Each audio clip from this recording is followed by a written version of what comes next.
Bienvenidos a Economía en Breve del 24 de abril del 2022. Comienzo con algunos anuncios parroquiales que estoy seguro les van a agradar, ya que tengo una nueva y más completa propuesta de valor para ustedes. Antes de la propuesta, les recuerdo que la semana pasada, el domingo 17, no hubo programa como les anticipé en su momento. Ahora, la nueva propuesta de valor que va a tener servicios y productos adicionales. Para empezar y facilitar el acceso al programa oportuno, vamos a introducir una nueva forma de suscripción ligera de 232 pesos al mes para que los que les gusta el video semanal lo reciban de forma oportuna y atendiendo algunas recomendaciones que me han estado haciendo muchas personas.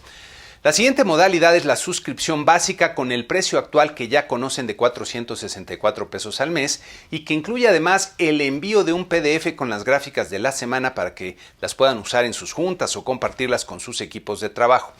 Para la modalidad generosa de 928 pesos al mes, además de lo ya comentado, se incluye un marco macroeconómico de pronósticos para las principales variables de la economía de México, actualizado de forma trimestral, que está pensado para ayudar a los que tienen que hacer sus presupuestos en las empresas y que empezará a partir de junio. La siguiente modalidad es la básica 6, que consiste en pagar por adelantado 6 meses de suscripción básica y a la que se agrega un descuento de 50% en el webinar trimestral de perspectivas económicas, en el que voy a estar platicando de los cambios en el entorno global, económico y político de México, así como de las perspectivas, y ocasionalmente estará acompañado de algunas recomendaciones desde el punto de vista de la empresa y del inversionista.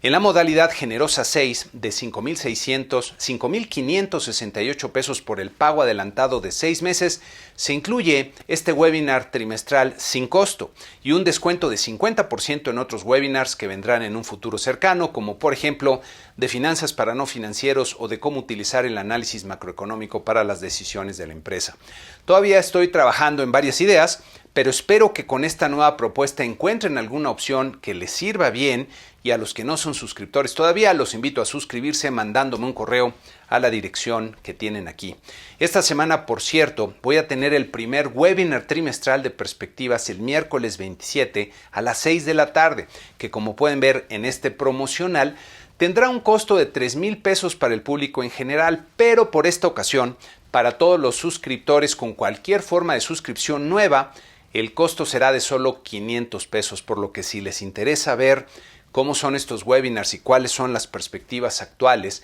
mándenme un correo para apartar su lugar porque tengo un número limitado de lugares en el Zoom. Espero que estos cambios les agraden y que con ello mejore el valor que les proporciona Economía en Breve.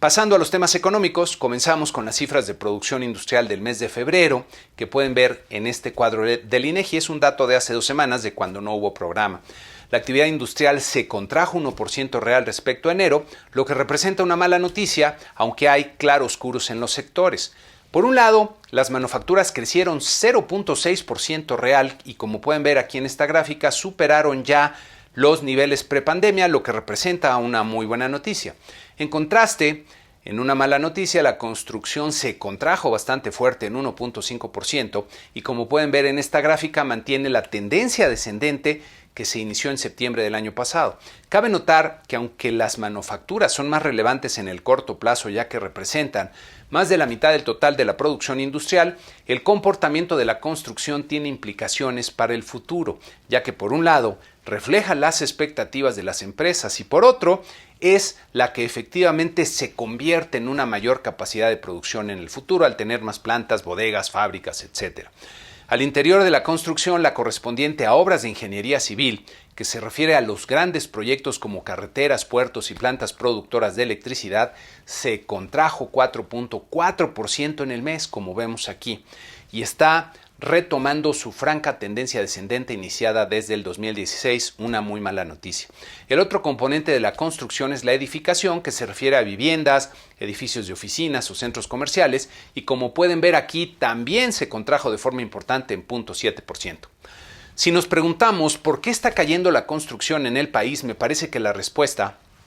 es una fuerte crisis de expectativas entre las empresas e inversionistas detonada por la actuación del gobierno de López Obrador, que ha generado un brutal deterioro en el entorno político e institucional del país. En estas 2 semanas tuvimos eventos muy relevantes en el entorno político que vale la pena comentar. Por un lado, la Cámara de Diputados de mayoría morenista no pudo aprobar la reforma energética de López Obrador ante la unidad de los diputados de oposición,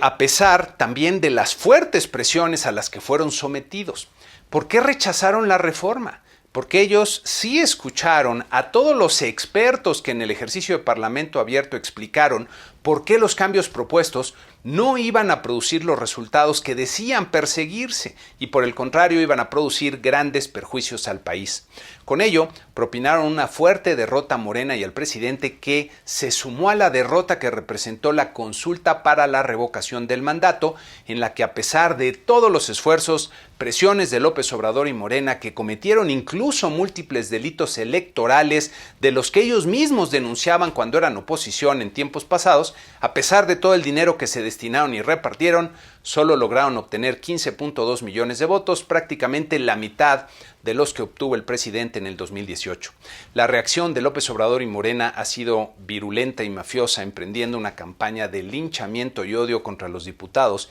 que votaron en contra de la reforma, llamándolos traidores a la patria y poniendo en riesgo a ellos y sus familias ante las fuerzas violentas que se anidan por ahí también en Morena. Por otro lado, el gobierno comienza a actuar de forma mafiosa contra las empresas de energía, ya que, a pesar de los amparos y procesos judiciales en curso, están actuando para forzarlas a negociar, entre comillas, es decir, aceptar las condiciones para imponer la voluntad del presidente por encima de la ley. Con estos eventos, el entorno político se sigue enturbiando, como lo he venido advirtiendo en este programa. Sin embargo, me parece que lo que está ocurriendo es resultado también de que ya se dieron cuenta que son vulnerables donde más les duele, es decir, en el entorno electoral, y que están perdiendo el apoyo real del electorado en los hechos. Las elecciones que vienen en junio serán fundamentales para medir la fuerza, o en este caso la pérdida de fuerza del movimiento obradorista. Este entorno político tan complicado en el que los encargados de hacer que la ley se respete son los primeros en pasarle por encima, resulta un clima muy adverso para la inversión y la actividad económica, así que lo más probable es que la inversión de las empresas siga en declive en detrimento de la actividad económica. Regresando a los indicadores, esta semana se publicaron las cifras del Indicador Oportuno de la Actividad Económica, el IOAE, que recordemos es un ejercicio estadístico que busca anticipar los próximos resultados del Indicador Global de la Actividad Económica, el IGAE. Para los meses de febrero y marzo se anticipan crecimientos de 0.2 y 0.8%, lo que de validarse en los hechos serían buenos resultados para la actividad económica. En esta primera gráfica podemos ver en las bolitas anaranjadas cuál sería el comportamiento del IGAE de cumplirse lo que arroja el IOAE, retomándose una tendencia ascendente. Por el lado de la industria tendríamos algún titubeo, como podemos ver aquí, que estaría batallando por romper el estancamiento y también retomar una tendencia ascendente. Los servicios en esta otra gráfica mostrarían un comportamiento positivo y una tendencia ascendente. Me cuesta mucho trabajo creer que en un entorno de negocios tan adverso como el que estamos viviendo pueda retomarse el crecimiento de la actividad económica, pero ya veremos lo que ocurre con los datos duros. Pasando a otro tema muy importante, la inflación de la primera quincena de abril volvió a sorprender al alza y siguió repuntando de forma preocupante. La inflación general fue de 0.16% en esta quincena y, como pueden ver en esta gráfica, fue la más elevada para un periodo similar desde el 2002. Con este resultado se sumarán 4 meses consecutivos en el año con sorpresas al alza, como vemos aquí en esta gráfica, que presenta la diferencia entre la inflación mensual observada y lo que esperaba el promedio de analistas encuestados por Citibanamex, y con la diferencia de la primera quincena aquí en la última barrita al final. En este cuadro del INEGI pueden ver que la inflación alcanzó 7.72% anual, que es el máximo observado desde el año 2001. El componente subyacente, que recordemos, agrupa los precios menos volátiles y por lo mismo nos da una mejor idea de la tendencia de la inflación, repuntó 0.44% en la quincena, que como pueden ver en esta gráfica, resultó ser la más elevada desde 1999 para una quincena similar. En esta otra gráfica pueden ver que en abril se van a sumar ya 17 meses consecutivos con la inflación subyacente presentando sorpresas al alza. Y en esta otra gráfica pueden ver que la inflación subyacente anual alcanzó 7.16%, superando el 7% por primera vez desde el año 2001 y manteniendo una fuerte tendencia al alza. En sus principales componentes se observa también la tendencia de alza pronunciada, con las mercancías alcanzando una tasa anual de 9.13% y los servicios ya rozando el 5%, como vemos aquí. Regresando al cuadro, podemos ver que el renglón de alimentos, bebidas y tabaco de la parte subyacente alcanza una inflación de doble dígito al superar el 10%, mientras que en la parte no subyacente los productos agropecuarios mostraron una tasa anual de 15.24%. El problema es que la inflación no da señales de ceder y habría que esperar todavía presiones adicionales, ya que las disrupciones producidas por la invasión a Ucrania todavía continuarán produciendo escasez relativa en muchas materias primas, afectando con ellos los costos de las empresas y los precios a los consumidores. Estos efectos continuarán presentes durante por lo menos todo el resto del año. Me parece oportuno darle en esta ocasión una rápida revisión a la forma que se han movido los pronósticos de los analistas en lo que va del año, lo que vamos a hacer a continuación con estas gráficas, que le agradezco por cierto mucho haber elaborado a Jazmín Ceseña.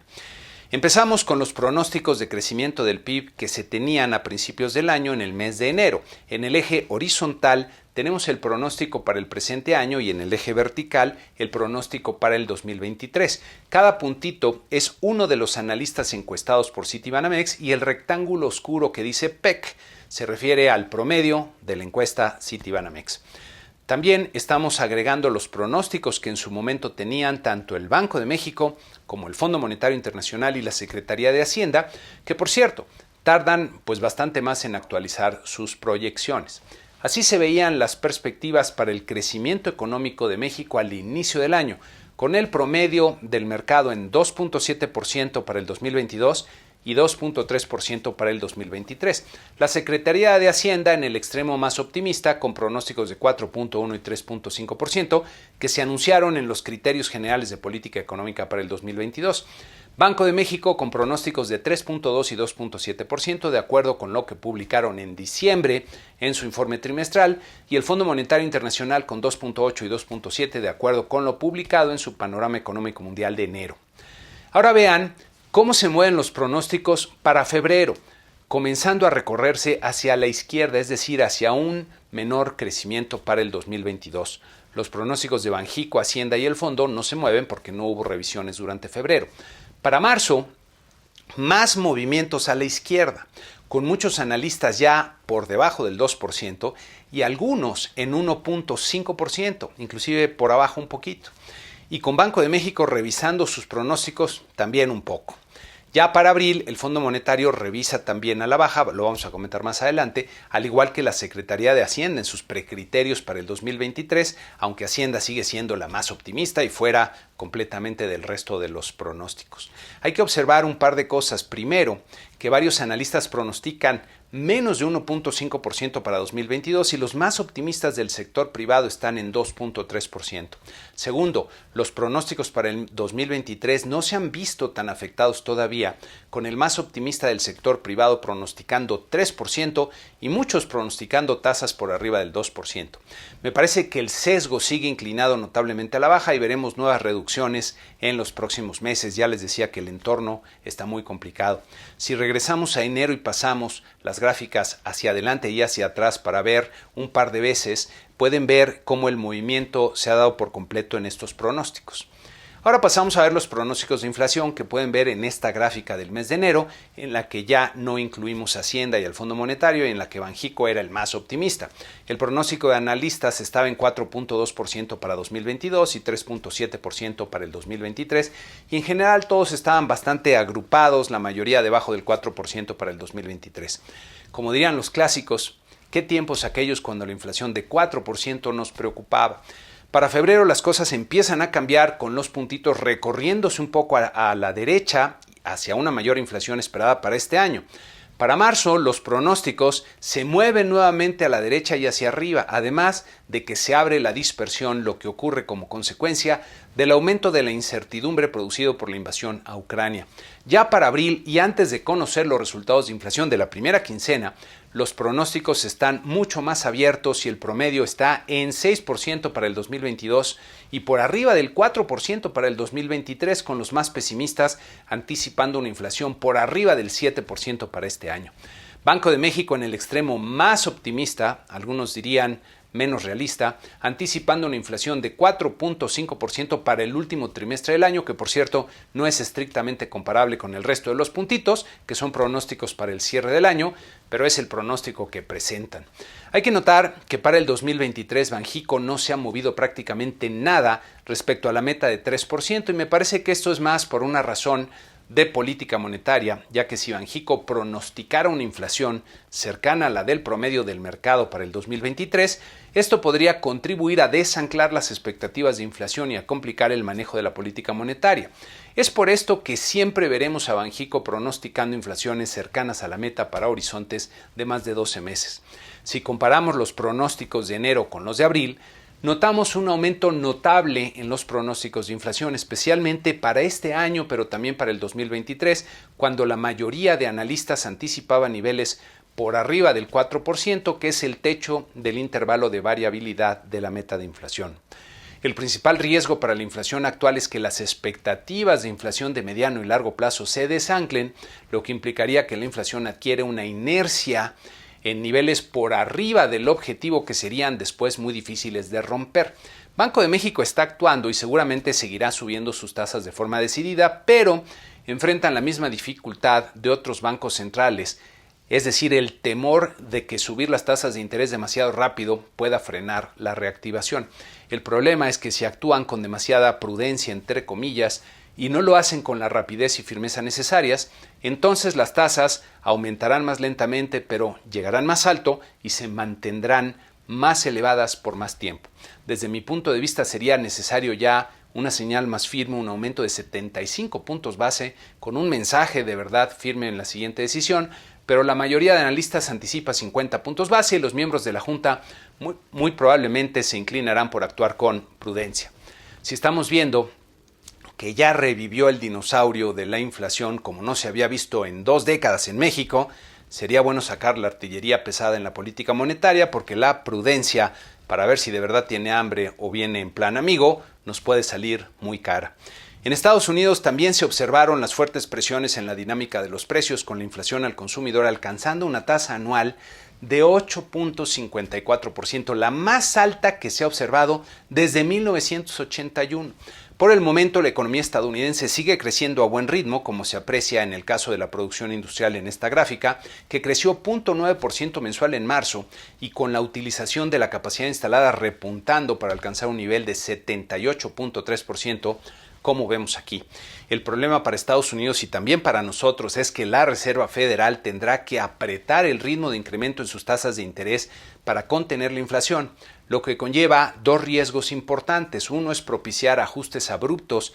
en los precios de los activos financieros y desorden en los mercados, y el otro es detener la reactivación de la economía, pero otro, diría todavía más relevante, es el de permitir que la inflación se salga de control, porque esto tendría consecuencias más permanentes sobre la economía. Fueron 3. Esta semana los mercados reaccionaron a los comentarios del presidente de la Reserva Federal, Jerome Powell, que dejó ver la posibilidad de un incremento de 50 puntos base a la tasa de interés de referencia en la próxima decisión del Fed. Pero aunque hay mucha atención a esta siguiente decisión, el tema es hasta dónde tendrá que llegar el Fed con el aumento en sus tasas de interés. Por lo pronto, las tasas de interés de los bonos del Tesoro han venido reaccionando y subiendo con fuerza en las últimas semanas. En esta gráfica pueden ver la tasa de interés del bono del Tesoro a 2 años, que está aumentando de forma abrupta y se acerca ya a niveles del 3%, lo que también está ocurriendo con la tasa de interés del bono del Tesoro a 10 años, como podemos ver en esta otra gráfica. Para México, si la tasa de interés de este bono, del de 10 años, que es una de las referencias más importantes para los mercados financieros globales y para los inversionistas, llegara al 4%, esto cambiaría las condiciones para nuestro país de forma importante, presionando tanto a nuestro tipo de cambio como a nuestras tasas de interés de largo plazo. En la semana se realizó también la reunión de primavera del Fondo Monetario Internacional, en la que presentaron su panorama económico mundial con la actualización de sus perspectivas y haciendo un recuento de los principales riesgos en el panorama global y dando también recomendaciones de política económica. El mensaje con el que caracterizaron esta edición de su panorama económico mundial es que la guerra retrasa la recuperación global.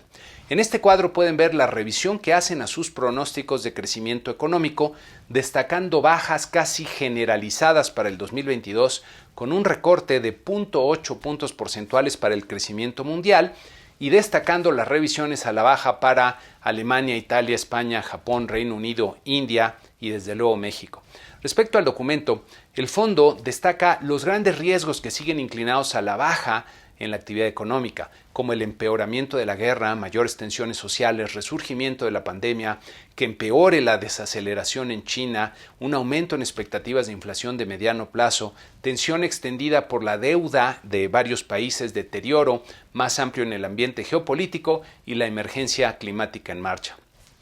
También destacan los riesgos de mediano plazo, destacando el de una fragmentación más permanente de la economía global con bloques geopolíticos más definidos y diferentes sistemas de pagos, tecnologías y requerimientos de reservas, así como el riesgo de rompimiento en el orden mundial basado en reglas que ha permitido sacar a cientos de millones de personas de la pobreza. Señalan que se han complicado mucho las decisiones de política pública ya que hay objetivos que compiten entre sí. En la política monetaria, por ejemplo, se tiene que contener la inflación, pero esto puede frenar la reactivación. En la política fiscal se requiere reconstruir los colchones y fortalecer las finanzas públicas, pero también se debe privilegiar el apoyo a los más desprotegidos, especialmente con gasto en salud.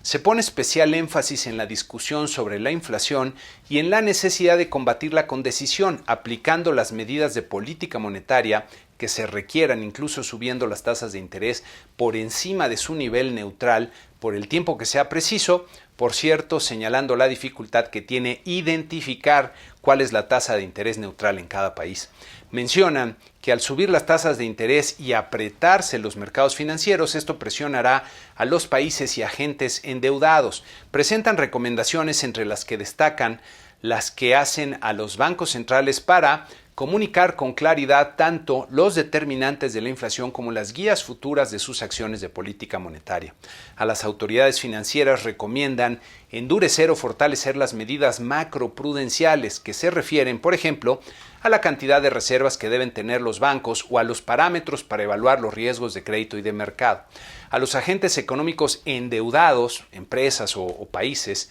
se les recomienda reducir los riesgos de refinanciamiento, extendiendo los plazos de su deuda y cuidando también los riesgos cambiarios. El Fondo Monetario presenta entonces un panorama bastante complicado para lo que resta del año y para el 2023 y habrá que atender a sus mensajes y estar preparados. Para esta semana que inicia tendremos mucha información económica relevante. Comenzamos en México el lunes con el indicador global de la actividad económica de febrero, en el que habrá que ver cómo viene sobre todo el desempeño del sector servicios, que representa 2/3 partes de la producción total. También tendremos las ventas al por menor de febrero y varios indicadores de marzo, como son la balanza comercial, la tasa de desocupación, finanzas públicas y la actividad bancaria. El viernes conoceremos el avance del Producto Interno Bruto del primer trimestre del año, que nos permitirá ver cómo viene el ritmo de la actividad económica en su total. En Estados Unidos tendremos también las cifras del PIB del primer trimestre y el reporte de ingreso y gasto personal en consumo, con el indicador de inflación más relevante para la Reserva Federal. Para la sección Da Vinci de esta semana les tengo un destilado de conocimientos de aplicación bastante práctica que espero les resulte de gran utilidad, especialmente a aquellos que viven con niveles elevados de estrés. El estrés es la reacción de nuestro cuerpo para enfrentar una situación de peligro en la que el balance bioquímico se altera para proporcionar más energía a los grandes músculos del organismo, del cuerpo, para ya sea escapar o pelear. Esta reacción es el resultado de millones de años de evolución para sobrevivir a un entorno hostil como el que habitaban nuestros antepasados hace más de 100.000 años, en los que la vida se ponía en peligro todos los días. Buena parte del estrés se genera por nuestros pensamientos de preocupación y miedo por el futuro, sobre todo cuando estamos en terreno desconocido. Uno de los elementos que contribuyen a generar estrés es la falta de control sobre las circunstancias y por lo mismo, una forma de reducir los niveles de estrés es encontrar aquellas cosas que están bajo nuestro control para actuar hacia la solución del problema que nos genera preocupación. Anotar en una hoja de papel aquello que nos preocupa, preguntándonos por qué nos preocupa y luego pensando y anotando algunas acciones que están bajo nuestro control, esto es muy importante, nuestro control para atender el problema, aunque sea parcialmente, ayuda a reducir el estrés. Y ojo, no necesariamente es encontrar la solución a los problemas, que luego pueden ser complejos o requerir de muchas circunstancias. Es sentirnos con algo de control sobre la situación, algo que nosotros podamos hacer. Desde luego que suelen ir juntas las acciones que están bajo nuestro control, con las que permiten resolver los problemas que nos preocupan, pero basta con que nuestro cerebro se sienta que tiene algo de control sobre estas circunstancias para reducir bioquímicamente los niveles de estrés de nuestro organismo. Espero que este destilado les haya resultado de utilidad, les resulte de utilidad. Y con esto concluimos este programa número 261 que espero sea de utilidad y valor para todos los suscriptores y para todo el público dentro de las 2 semanas que se libere. Les recuerdo el webinar del día 27, revisar la nueva propuesta de valor del programa para ver si les funciona bien y se suscriban a él mandándome un correo. Muchas gracias y que tengan una excelente semana.